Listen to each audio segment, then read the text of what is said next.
আমি একটু দিক থেকে ঘুরে আসি। এটার মধ্যে পুকুর ছিল, ওই রকম ভরায় ফেলছে। একটু দেখে আসি ওদিকটাতে কি আছে। জুতা খুলে নিছি, বালির ভিতরে পা চলে যায়। ওমা, খালি পায়ে আসছি, এখানে কাটা হাঁটা যায় না।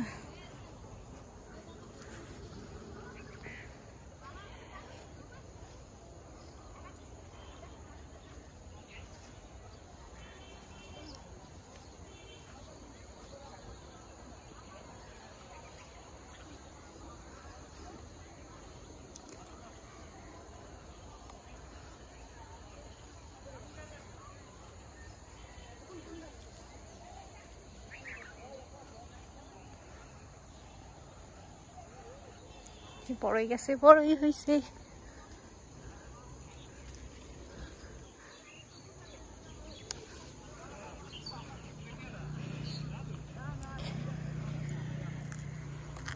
খাওয়া স্বাদ নাই কোনো।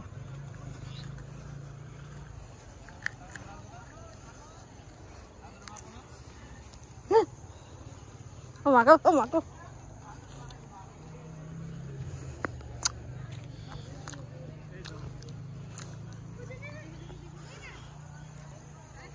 এত এত বালির সামনে থাকবে আর আমি দুষ্টামি করবো না, এতটা ভদ্রলোক আমি এখন পর্যন্ত হইতে পারি নাই। আমি দীর্ঘ সময় এই বালি নিয়ে নাড়াচাড়া করছি, দুষ্টামি করছি, পরে আম্মুর বকা খেয়ে এখান থেকে বাসায় আসছি। এটা কিন্তু অন্যরকম একটা মজা, ভীষণ মজা।